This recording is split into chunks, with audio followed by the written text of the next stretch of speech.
views of the Pentagon that sees Israel now as an indispensable strategic ally in the effort to control and exert influence throughout the region. The main concern for the United States, like the world, is the oil-producing regions. And in order to control that, you need a way of doing it.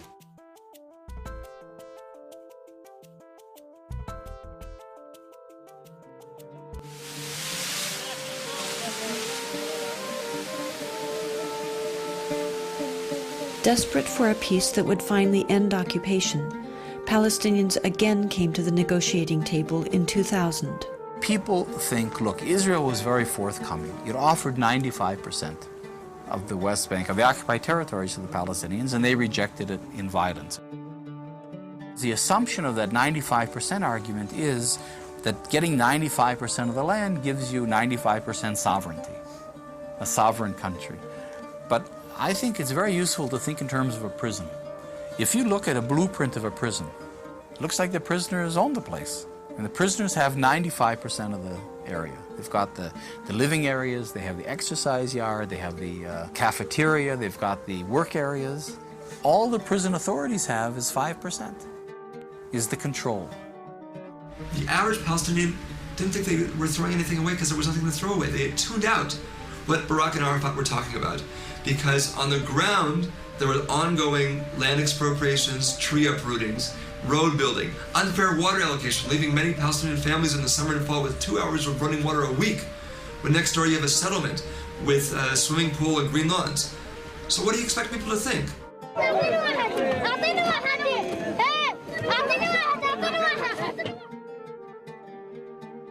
And it was that pressure, that sense of being squeezed, that finally exploded in September of 2000 in what became the Second Intifada.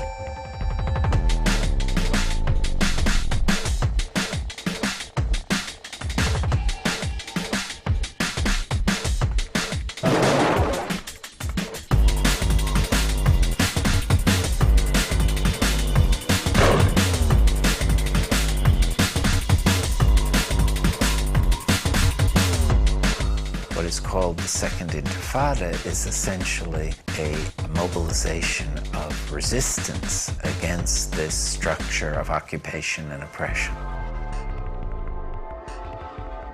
Israel, from the very beginning of these demonstrations, had indeed relied on excessive force. They had used live ammunition against unarmed demonstrators, had inflicted several deaths and hundreds of casualties in the opening days of the Intifada.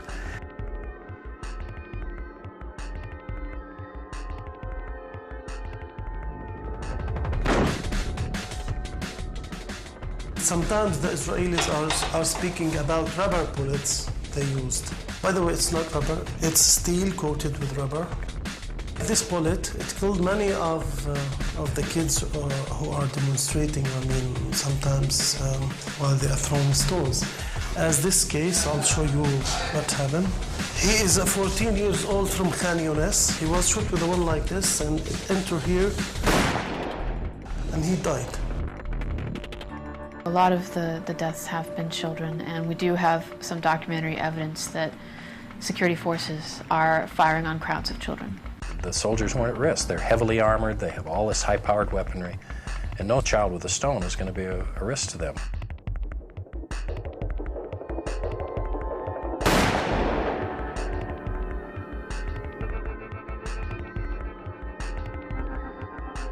Most of the Palestinian abuses involve shooting at settlements, ambushes on settler cars, and obviously the suicide bombings inside Israel. There are some risks to Israeli life. Many Israelis have been killed. When there was this horrible suicide bombing at the pizza place in Jerusalem, I went to visit some of the kids who survived that blast in the hospital. It was horrible. It was horrible to see what happened to these children. You see the blood, you see the agony of the family. This is what the world sees. But one cannot take it out of the general context.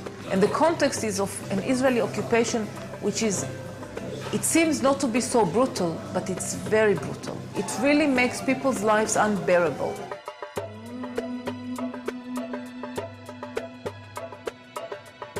The use of suicide bombers is an act of desperation.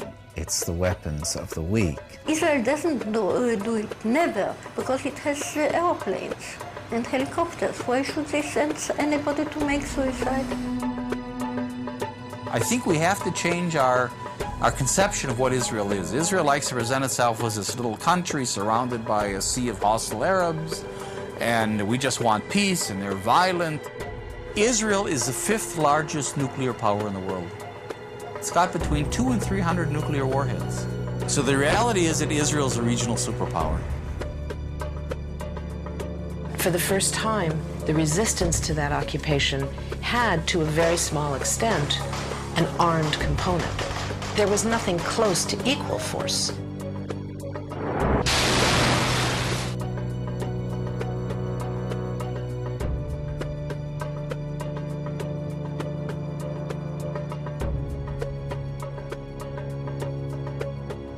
At every stage, they had used grossly excessive force against a completely defenseless civilian population.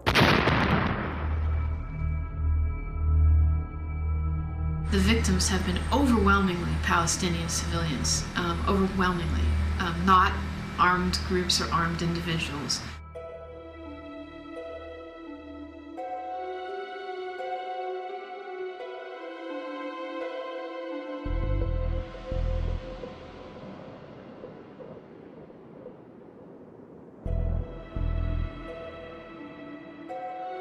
Israel has established all of these checkpoints within the West Bank, which require Palestinians to wait hours and hours to go very short distances. Just the freedom of movement, it's something that Palestinians are denied on a daily basis. The access to Jerusalem, the access to health care, the access to hospitals, clinics, and schools. We're talking about 3 million people who's had their freedom of movement totally stopped. It's a violation of international law, that the right to freedom of movement is a fundamental right in the Declaration of Human Rights. What you have is young Israeli conscripts who look bored. These guys are sitting out there and they're watching thousands of Palestinians go by. They have carte blanche to pull anyone over and harass them for whatever reason. They can detain them for hours, and it's a dangerous situation. The main population that are being affected by Israeli policies is the civilian population.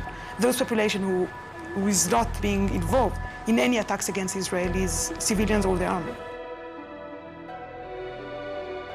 During this time of closure, unfortunately, there have been lots of bombings, lots of attacks.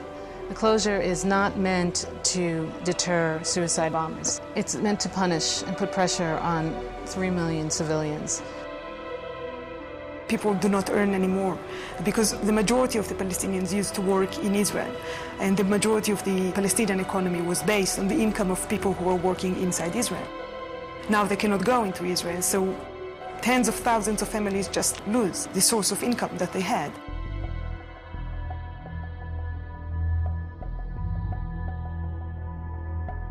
The education system is also affected by that. The student cannot go to the university.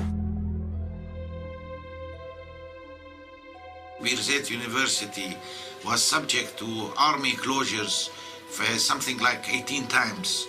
The longest closure was during the first Intifada. For 5 years we could not set foot on campus. During this period we organized what the Israeli army called cells of illegal education. We were teaching in apartments, in rented flats, in churches, in mosques, in gardens, in cars, and we kept our infrastructure. Even this attempt to minimize the damage and to keep the university going, they attempted to crush it.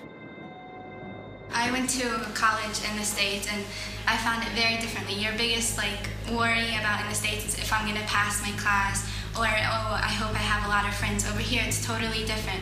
You have to worry, oh my God, would I be able to get to school? Is there gonna be a checkpoint? Is there gonna be a demonstration? Am I gonna get shot at? Is there gonna be tear gas? So it's completely different. Here it's just you don't know if you're gonna live or you're gonna die, you know? You're going to school as if you're going to fight a war.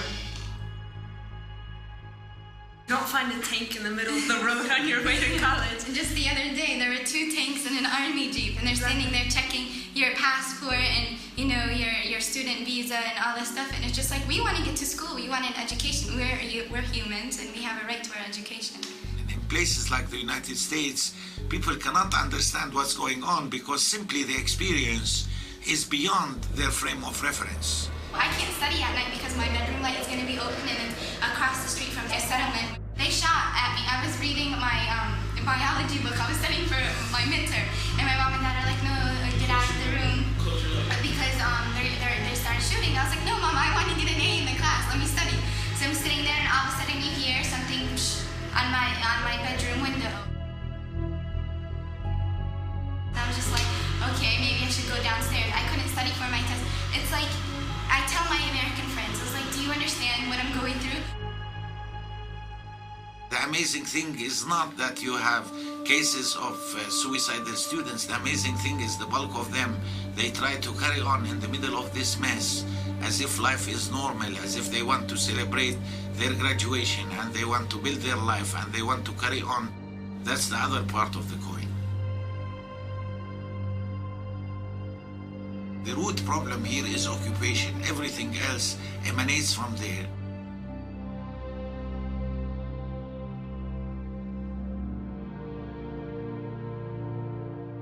The most severe problem is people who need medical care. We've documented numerous cases where people have died. In fact, I believe that one of the last cases we documented was a woman who was in labor, who was not allowed to get to the hospital, and she and the baby both died.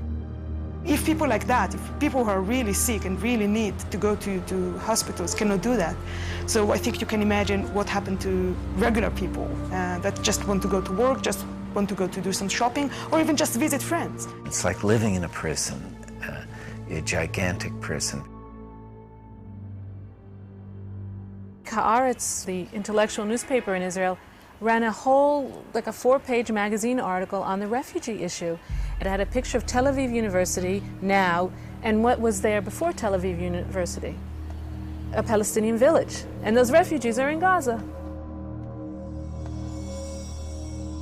غزة والله يا عمي غزة الثانية شافت الويل ويل عاد نكذب والله غزة احنا معانينا بس مش قد غزة مستحيل أكثر غزة أكثر.